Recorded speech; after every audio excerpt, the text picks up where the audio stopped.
स्थिति 36.42 लाख का दावा करने वाले सभी परिवारों में से 89.5 का सत्यापन पूरा हो चुका है। सभी व्यक्तियों यानी जो 2 करोड़ 78 लाख नागरिक इसमें जो रजिस्टर किए गए हैं उनमें से 90.7 की जन्म तिथि का सत्यापन पूरा हो चुका है। परिवार पहचान पत्र में दर्ज सभी परिवारों यानी जो इस समय वर्तमान में है 68,29,000 में से 57.2 की आय का सत्यापन पूरा हो चुका है। व्यवसाय सत्यापन अभी भी चल रहा है और अक्टूबर 2023 तक इसको पूरा होने की संभावना है। इसी प्रकार जो इस पर खर्च आया है उसमें एक बात मैं विशेष तौर पर बताना चाहता हूं कि सारी प्रक्रिया इन हाउस गवर्नमेंट मशीनरी के द्वारा की जा रही है। हमने किसी भी आउटर एजेंसी या वेंडर इसके लिए नियुक्त नहीं किया है। तो उसमें हर साल का जो खर्च है उसका ब्यौरा ये भी सब दिया गया है। इसमें कुल 4 वर्षों में लगभग 100 करोड़ के आसपास इसमें खर्च हुआ है। बजट का बड़ा हिस्सा सरकारी कर्मचारियों और विभिन्न कंप्यूटर ऑपरेटरों और विभिन्न सत्यापन जिम्मेदारियों वाले सरकारी अधिकारियों के भुगतान पर खर्च किया गया था। उदाहरण के लिए वर्ष 2022-23 में 47.8 करोड़ रुपए के कुल खर्च में 21.97 करोड़ रुपए सरकारी कर्मचारियों को सत्यापन के लिए, 3.16 करोड़ रुपए स्थानीय ऑपरेटरों को, 18.5 लाख रुपए आशा कार्यकर्ताओं को दिए गए। ये अतिरिक्त उपायुक्तों के कार्यालय में कर्मचारियों के वेतन भुगतान के अलावा है, जिन्हें क्षेत्र में परिवार पहचान पत्र के प्रशासन के लिए जिला नागरिक संसाधन सूचना अधिकारी के रूप में नामित किया गया है। निष्कर्ष है कि राष्ट्रीय स्तर पर आधार और यूपीआई जैसे अन्य बड़े पैमाने की डिजिटल पहलों की तरह राज्य के लोगों को अपेक्षित लाभ पहुंचाने के लिए परिवार पहचान पत्र तंत्र लगातार विकसित हो रहा है। निष्कर्ष में माननीय सदस्य और सदैव को आश्वस्त करता हूं कि लोगों की शिकायत के निवारण के लिए इस उत्तर में जिन बातों का उल्लेख किया गया है उन्हें निरंतर सुदृढ़ किया जाएगा, उसकी निगरानी की जाएगी ताकि नागरिकों के अनुभव में महत्वपूर्ण सुधार लाने और प्रदायगी लाभों को प्राप्त करने में परिवार पहचान पत्र के सभी उद्देश्यों की प्राप्ति सुनिश्चित हो। धन्यवाद। मलिक साहब। ऐसे है जी कि हमने माइक थोड़ा ऑन कर दीजिए। रूल्स और रेगुलेशंस और नोटिफिकेशन और विस्तृत रूप से जैसे मुख्यमंत्री जी ने अपनी सारी एक रिप्लाई को पढ़ा है, तो आज ही सदन के उसके ऊपर आपने रूल्स रखे हैं जो मुख्यमंत्री ने कहा था कि पेश हो जाएंगे।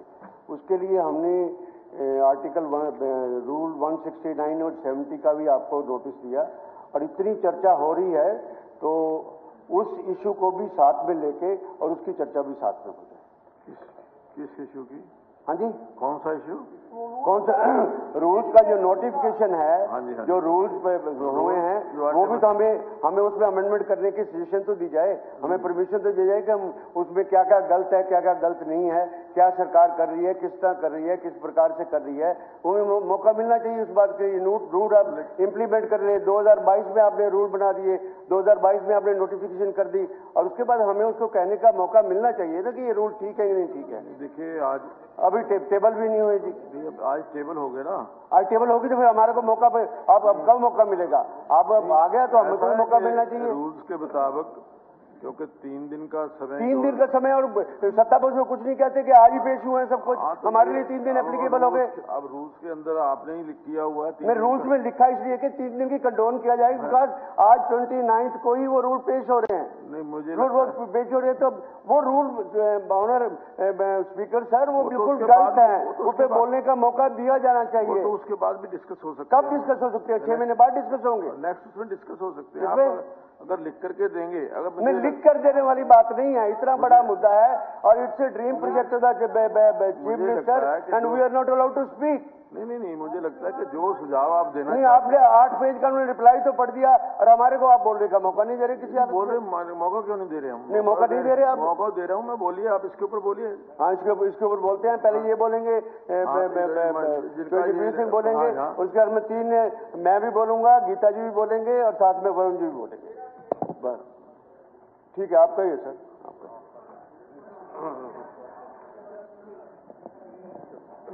अध्यक्ष महोदय, माननीय मुख्यमंत्री जी ने बहुत लंबा चौड़ा जो है वक्तव्य दिया है लेकिन जो मैं बात कर रहा हूँ वही मैं नहीं कह रहा। ये लोगों की तकलीफ थी जो मैंने सदन के सामने रखी है, और जो आपके ट्रेजरी बेंचेस के जो एमएलए थे, इनने भी बार बार कईयों ने जिक्र किया कि परिवार पहचान पत्र ये गले की फांस बना हुआ है, और ये साबित भी होगा। ये इसको प्राइम वो कहते हैं। लेकिन सबसे पहली गलती तो ये है, आज तक जैसे मुख्यमंत्री ने कहा आय की वेरिफिकेशन नहीं हुई है। टोटल 67 लाख के करीब जो है पहचान पत्र हैं, न परिवार पहचान पत्र हैं, लेकिन पूरी आज तक नहीं हुई है। 23 में भी पूरी नहीं हुई है। ये लागू बेनिफिट्स कब किए ये मुख्यमंत्री जी बताएंगे। बेनिफिट लागू कर दिए, परिवारों की आय जो है अब तक टोटल वेरीफाई नहीं हुआ। क्या जो महरूम हो गए, जिनकी आमदनी वेरीफाई नहीं है, उनके लाभ कट गए, उनका क्या इलाज है? अब ये कहते हैं कि हमने बहुत लाभ, इससे लाभ मिलते हैं। ये जो पेंशन कटी है, ये कार्ड कटे हैं, अब ये जो ऐसे कल विधानसभा में आया था, मनमोहन गोयल जो मेयर है रोहतक के, रामचंद्र जांगड़ा जो वो है राज्यसभा के मेंबर हैं, ये बीपीएल श्रेणी में है, इनकी आय 1,80,000 से कम है। ये किसने करी वेरीफाई? क्या ऐसी वेरिफिकेशन पर सरकार एतबार कर रही है? मेरे पास कई सरपंच आए जो बीपीएल में कहते हमारा भी बीपीएल कार्ड बन गया। और तुम भी लिया राशन भाई, वोट लिया तुम नहीं मिलेगा राशन तो ये जो बीमारी है इसको देखो आप। एक विकलांगों के साथ बड़ा मजाक हुआ है। विकलांग कमिश्नर का एक आदेश था, 3.5 लाख रुपए जिसकी आमदनी होगी उसको लाभ मिलेगा। ये जो लाभ है दूसरे सरकार के, लेकिन वो भी 1.80 कर दी। जिनको वो लाभ मिल रहा था विकलांगों को, जो असहाय थे, उनका भी घटा दिया, 1.80 कर दिया 3.5 से। वो कहाँ जाए? और ये जो बगैर वेरिफिकेशन के, अब डेट ऑफ बर्थ का जो इन्होंने कहा है, डेट ऑफ बर्थ तो बहुत लोगों की वेरीफाई नहीं हुई। परिवार पहचान पत्र कैसे बन गया? कैसे वो एग्जिस्टेंस में आया? तो ये बहुत ऐसी बातें हैं जो सामने है और बहुत प्रॉब्लम आई है। ये प्रॉपर्टी आईडी, फैमिली आईडी, ये सारा एक स्कैंडल बन गया। आप ईमानदारी से बता रहे हो कि लोग पैसे ले लेकर जो भी चाहो वो करवा ले। इसमें परिवार पहचान पत्र में पैसे की जरूरत है। ये सेंटर वाले किसी का एक भी फैमिली बना देते, किसी के अलग भी कर देते, किसी का जो चाहो वो करवा लेते। ये हर एक जगह पैसे देकर कुछ करा लो। ये काम इस फैमिली आईडी में ना तो इंक्वायरी करवा ले, सीआईडी छोड़ के देख ले, ये सारे बता देंगे कौन क्या होता है। इसमें सबसे बड़ी डिफिकल्टी जो आती है, सिंगल पर्सन का डेथ सर्टिफिकेट नहीं बनता। ये इसमें सिंगल पर्सन हो, उसकी डेथ के बाद उसका सर्टिफिकेट मांगेगा। जब फैमिली एक का ही कार्ड है फैमिली आईडी में, उसका नहीं बनता। ये नाम बताऊंगा, उसका चेक करवा लेना। अब जींद जिले में है, ये जींद जिले में डेथ सर्टिफिकेट नहीं बनता, बना ही नहीं उसका। ये यार है सारा। अब एक मजदूर की आय 9 करोड़ रुपए। ये देखो, ये है, ये नहीं, इस इसकी नहीं है। एक लड़की जो स्टूडेंट है करनाल की, ये करनाल की कहते थे बाद में, करनाल की एक लड़की स्टूडेंट है, उसकी 9 करोड़ की आमदनी है, उसको एडमिशन नहीं मिला। ये कहते ना एडमिशन होता है इससे। ये नाम भी बता देता हूं मैं, कारण सोनम नाम के स्टूडेंट की 9 करोड़ की आमदनी दिखाई है, उसको एडमिशन भी नहीं मिला। ये है किसने बनाया? ये इन लोगों को एडमिशन से महरूम होगी। अब ये देखो, 2 जातियों के 74 का एक परिवार दिखा दिया आज के दिन, 74 लोगों का, और 2 जातियों के आदमी हैं। जाति भी 2 है, एक नहीं है। ये परिवार एक पहचान पत्र बनवा दिया, इससे लाभ कैसे मिलेंगे? ये ऐसे ऐसे उदाहरण कितने हैं। और ये जो है वो ऑप्शन नहीं है जो दूसरे प्रदेश में, जो मुख्यमंत्री जी कह रहे थे 1970 के बाद, टूटने के बाद कश्मीर से बहू ले आएंगे, इनका कमेंट्स था। उनकी फैमिली आईडी नहीं बन सकती तो दूसरी स्टेट से आवे। ये जो डिफिकल्टी लोगों ने बताई है, लोगों की ये बात बता रहा हूं मैं, लोगों ने बताई। जो बिहार से लाते हैं उनकी फैमिली आईडी नहीं बनती। जो ये बनवाना देखो तो सब कुछ वो जो सीएस सेंटर वाले ऊपर सेटिंग करके कुछ भी करवा देते, लोकल दिखा देते। और मैं प्रैक्टिकल बताता हूँ, वैसे ही बात चल गई। मेरे ही उसमें विदेश में एक लड़का रहता है, वो बाहर रहते हैं दोनों मियाँ बीवी, यहाँ उसकी सारी प्रॉपर्टी है, उसकी फैमिली आईडी नहीं ना यहाँ नहीं बढ़ सकती। चंडीगढ़ में जो रहता है वो फैमिली आईडी वहां बनाए हरियाणा में, हालांकि वो हरियाणा का निवासी है, सारी प्रॉपर्टी उसकी वहां है, लेकिन नौकरी आ करता तो वहां फैमिली आईडी नहीं बन सकती। वो तरीका बता दे कौन सी है। आधे से ज्यादा कितने लोग चंडीगढ़ में रहते हैं विद फैमिली, उनकी प्रॉपर्टी हिस्सेदारी गांव में। कल को फसल बीमा योजना पे वो मांगेंगे प्रॉपर्टी आईडी दो, कहां से लाके देंगे? उनकी जमीन है, कैसे वो करेंगे रजिस्ट्रेशन? ये सारी बातें, ये सबसे बड़ा प्राइम वो है। यदि फोन नंबर अर्जेंट हो गई मामला, फोन नंबर उसका डेड हो जाए, बंद हो जाए, या फोन गुम हो जाए या उड़ जाए, वो अर्जेंट मामला नहीं हो सकता। एक पीपी पर एक फोन नंबर देना पड़ता है। परिवार का एक आदमी बाहर गया है, वो अपना काम करवाता है, ओटीपी कहां से आएगा? इतने तो ये सारी प्रॉपर्टी जो है ना, ये सारा समझ गए।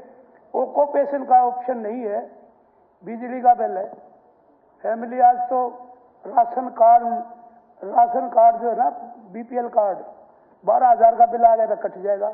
एक हफ्ते राशन वो ले, अगले महीने जाए वो वे तेरा तो कार्ड कट गया। तो ये सारी चीजें बहुत ज्यादा है इसमें। एक 3 आईडी हो किसी की बन रही हो, बन गई हो, बना देगी, तो यदि वो कटवानी पड़ेंगी तो एक ही कटेगी, 2 आईडी रह जाएंगी। तो 2 आईडी कैसे रहेंगी उसकी? चेंज ऑफ इनकम का कोई नहीं। वो स्टूडेंट है, वो नौकरी करता है, उसकी नौकरी छूट जाए तो उसको चेंज नहीं कर सकते फैमिली आईडी में। नौकरी नहीं रही, अब बेरोजगार हो गया, वो इनकम में काउंट होगी। बहुत ऐसी दुनिया भर की, विदेश वाले का नहीं, चंडीगढ़ वाले का मैंने बताया। तो इसलिए ऐसी बातें हैं। ये जनरल कैटेगरी का जो मुख्यमंत्री जी ने बता दिया, जनरल का एससी में, एससी का जनरल में, आपस में ये तो बहुत ऐसे मामले आए हैं सामने। और ये जब तक, सबसे पहले तो ये जब तक ये ना करें, इनकी वेरिफिकेशन भी, अब 57 लाख बताइए, 57 लाख तो अब बताई है, लेकिन पहले तो ये बहुत कम थी। जब ये लागू कब हुई ये बताएंगे।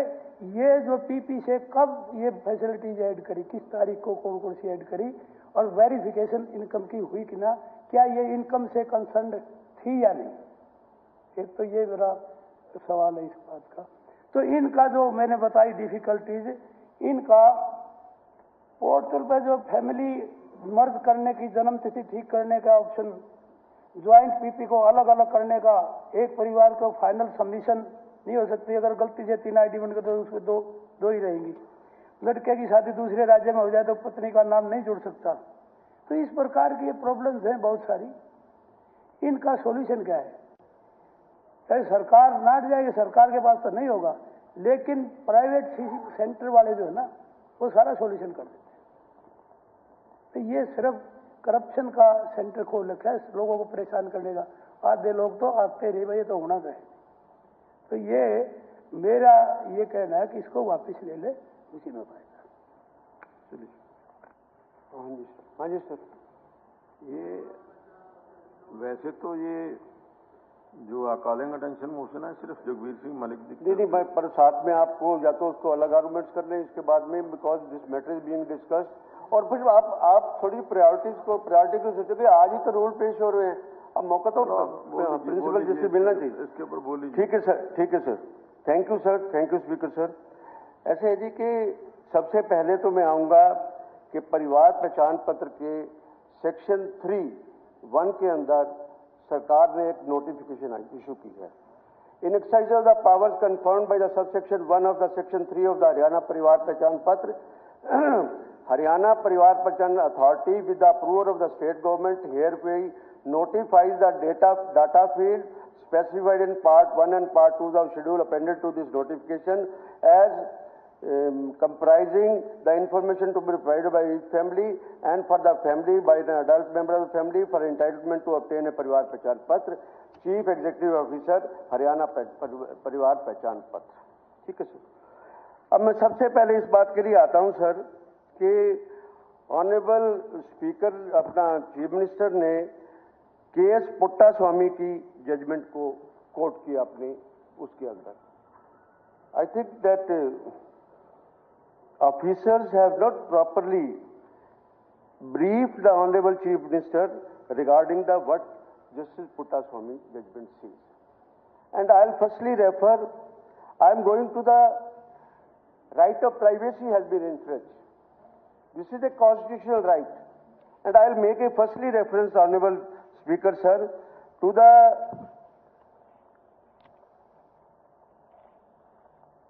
journal issued by the Lok Sabha Secretariat. This is right to privacy. ये लोकसभा का डॉक्यूमेंट है जो मैं रेफर कर रहा हूं, और इसमें कहा गया है the court in a landmark judgment dated 24 August 2017 unanimously held that privacy is a fundamental right and right to privacy is protected as a intrinsic part of the right to life and personal liberty as part of freedom guaranteed by Part 3 of the Constitution. Bench also ruled that right to privacy is not absolute but subject to reasonable restriction as is every under fundamental rights. सबसे बड़ी बात कि इसमें जो आप information मांग रहे हैं, जिस काम के लिए इंफॉर्मेशन मांगनी है वहीं तक लिमिटेड करिए, उससे आगे लिमिटेड करने वाली बात जो है वो 9 जजेस की बेंच ने फैसला किया। और फैसला क्या किया, मैं आदरणीय मुख्यमंत्री से पूछना चाहता हूं कि उस फैसले के अंदर ये आया कि राइट टू प्राइवेसी के साथ में जो आधार इशू किया हुआ है, आधार कार्ड में राइट टू प्राइवेसी इन्फ्रिंज नहीं होना चाहिए, और आधार की कुछ धाराओं को ऑनरेबल सुप्रीम कोर्ट ने सेट असाइड किया। अब मैं आता हूं कि राइट टू जो नोटिफिकेशन आपने की उसमें राइट, और सबसे बड़ा vital point honourable speaker sir वो आया कि Aadhaar is not mandatory, it is optional. This is the crux of the point of the 9th judgement की आप इसको नहीं, इसको आप मनरेगा में, जनधन योजना में या कुछ सब्सिडीज आती हैं, कोई ट्रांसफर डायरेक्ट ट्रांसफर आती हैं स्टेट गवर्नमेंट करती हैं, या consolidated fund of the state में आपको कोई पैसा किसी को देना है, उसके लिए लिमिटेड पर्पस के लिए उसको इस्तेमाल करते हैं। अब उसके बाद साथ में ही मैं आपको इसी साथ में कहूंगा सर कि there is a one authority scheme है Uday unique identification authority of India, जिसको उदय स्कीम है। यू है जी, यू उदय, UIDAI। चलो विजय आपकी हिंदी ज्यादा अच्छी है जी, कोई बात नहीं उसमें। हाँ जी ठीक है। उदय स्कीम की बड़ा परिवार पहचान पत्र हो गया, उदय स्कीम को सुपरसीड करने वाला परिवार पहचान पत्र हो गया। सेंट्रल गवर्नमेंट की स्कीम के अंदर उदय में ये कहा गया है सर, उदय policy bars it from collecting the sensitive personal information such as religion, caste, community, class, ethnicity, income and health. Profiling of the individual is not possible through UID system. अब इसके बाद आऊंगा मैं सर ऑनरेबल स्पीकर सर कि ये जो notification आई, इसका notification का पहला ऑब्जेक्शन मेरा ये है कि पहले रजिस्टर कराने के लिए you need Aadhaar. Why Aadhaar? Supreme court कहती है आधार इज नॉट कंपल्सरी। आपने उसको मांगने के लिए सबसे पहले मांगा नंबर 1 आधार मैंडेटरी। आप आधार मैंडेटरी नहीं कर सकते, ये केएस पुट्टास्वामी की जजमेंट के खिलाफ है, ये सुप्रीम कोर्ट के कॉन्स्टिट्यूशनल बेंच के खिलाफ है, ये इन्फ्रिंजमेंट ऑफ द आर्टिकल 21 के राइट्स के खिलाफ है। उसको सुपरसीड करके जजमेंट को सुप्रीम करके हम आधार मांग रहे हैं। किस कैपेसिटी में आधार मांग रही है सरकार किसी आदमी का? नहीं मांग सकती सरकार इस बात के लिए। उसके बाद sir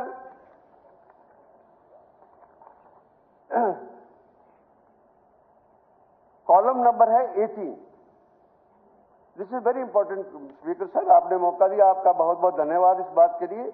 cast category mandatory, why are asking caste, on which basis you are asking a caste? What is the need to ask a caste? Uday prohibits caste and religion. जब आधार की पॉलिसी में आप नहीं पूछ सकते तो यहां पर, और उस पर मुख्यमंत्री अपना जवाब देंगे, वो ये कहेंगे कि हमने कुछ पॉलिसी में बेनिफिट देना है, हम कुछ नहीं वो करना है, उसके जवाब में आएंगे, विकास इसलिए पूछ रहे हैं। सबसे पहला तो कहूंगा, ओल्ड एज पेंशन में कहां कास्ट की जरूरत है, क्यों जाति पूछी जा रही है? कोई जाति की बात नहीं। विडो पेंशन में कहां जाति की बात है? कोई बात नहीं कहीं पर भी।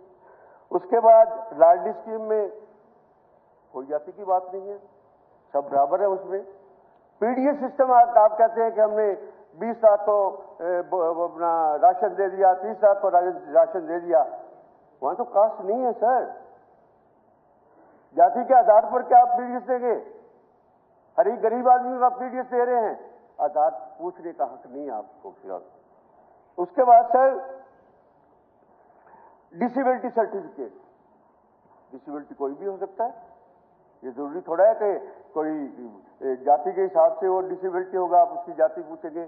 इतने बेनिफिट जो सरकार देती है उसके लिए जाति की कोई जरूरत नहीं है।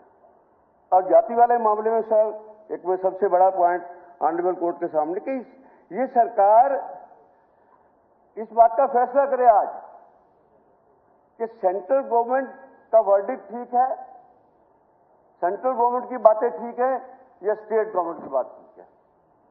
कल ही एक मैटर के अंदर सुप्रीम कोर्ट के अंदर सरकार ने अपना पक्ष रखा, सेंट्रल गवर्नमेंट ने अपना एफिडेविट दिया सेंट्रल गवर्नमेंट ने, और सेंट्रल गवर्नमेंट के एफिडेविट में ये कहा कि सेंसस को किसी हालत में बिहार के अंदर जो कास्ट का सर्वे हो रहा है उसको सुपरसीड नहीं कर सकता।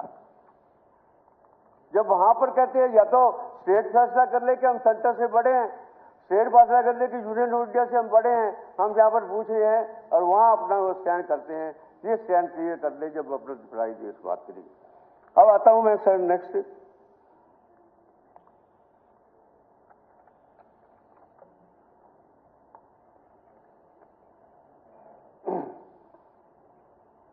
पुट्टा स्वामी जजमेंट के बाद उच्चतम न्यायालय सुप्रीम कोर्ट का देश का कानून होता है। परिवार प्रचार पत्र अनिवार्य नहीं किया जा सकता। परिवार पहचान पत्र के लिए आधार कार्ड का होना अनिवार्य नहीं है। किसी व्यक्ति की जाति या वर्ग नहीं पूछा जा सकता। ठीक है, स्टेट गवर्नमेंट नोटिफिकेशन इश्यू कर दे कि हम कास्ट के हिसाब से सेंसिस करना चाहते हैं, विदाउट इंजेक्शन, पर उसको पब्लिक डॉक्यूमेंट में वो पब्लिक डॉक्यूमेंट होना चाहिए। उसके लिए कानून पास कर ले कि हम कास्ट का सर्वे चाहते हैं, हमारी पार्टी भी कास्ट के सर्वे के लिए कह रही है, कास्ट सर्वे करें, पर not by way of PP mode which is in the position of the government. उसके बाद सर नेक्स्ट पॉइंट में आता हूं सर, बड़ा इंपॉर्टेंट पॉइंट है।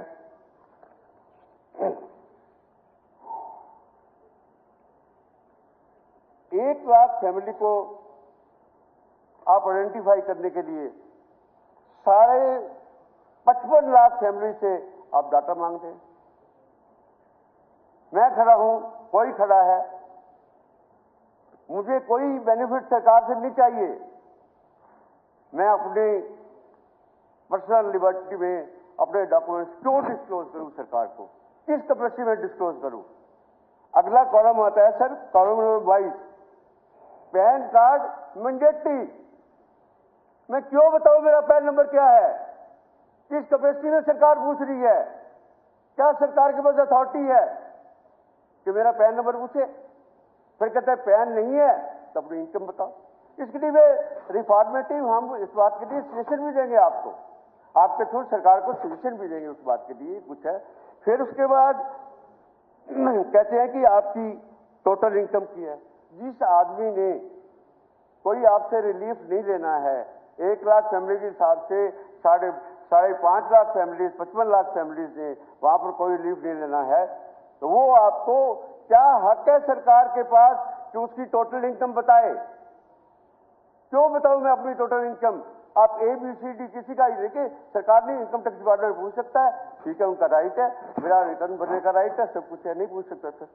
उसके बाद सर टोटल इनकम, इस पॉइंट पे मैं कहता हूं कि अगर आप जो भी परिवार बचाएंगे उसकी टोटल इनकम है तो वो साथ में लिखे कि क्या आप कोई बेनिफिट देना चाहते हैं। ऑप्शनल है कि आप अपनी इनकम दे दो, ना दे दो। इनकम नहीं दी तो मैं कोई रिलीफ लेना चाहता, मैं कोई पीडी सिस्टम में नहीं जाना चाहता, मैं कोई स्कॉलरशिप नहीं लेना चाहता, मैं कोई किसी आदमी नहीं लेना चाहता। उसके बाद सर बड़ी इंपॉर्टेंट पॉइंट ये है इसका, column number 25, total immovable property mandatory. Speaker साहब, ये सभी मेरे सम्मानित विधायक बैठे हैं, इनको कहो कि सारी प्रॉपर्टी अपनी डिक्लेयर करें मैंडेटरी है परिवार पहचान पत्र के अंदर। ये क्या कौन सा ये मजाक है? कैसे प्रॉपर्टीज आप डिटेल मांग सकते हैं? किस सरकार की एजेंसियों में अपने परिवार पहचान पत्र एक यूनिक डॉक्यूमेंट बनाया है, पर उसमें ऐसी इंफॉर्मेशन हमारे से क्यों मांगी जा रही है? जो बेनिफिशियरी है उनकी इंफॉर्मेशन मांग लीजिए, कोई दिक्कत वाली बात नहीं, किसी आदमी की बात नहीं। पर प्रत्येक पर्सन से उन्होंने पता नहीं कितने लाख अब बताए कि परिवार पहचान पत्र बन चुके हैं, तो आप टोटल इनकम मैंडेटरी। उसके बाद चलो एक कॉलम है कि एजुकेशन कितनी है, मैंडेटरी है, चलो एजुकेशन लेवल की बात करते होंगे जो कुछ बातें। बैंक अकाउंट की डिटेल दो। ये तो पूरा लगता है कि इनकम टैक्स सिस्टम और ईडी सिस्टम आ गया कि सब कुछ डिक्लेयर करो। किस कानून के तहत ये सारी इंफॉर्मेशन मांगी जा रही है? स्पीकर साहब, आपको इस बात का संज्ञान लेना पड़ेगा। इस बात के लिए आपको इस बात के लिए करना पड़ेगा कि इस बात के लिए किस बिना पे ये सारा कुछ ये। हाँ जी बोलिए।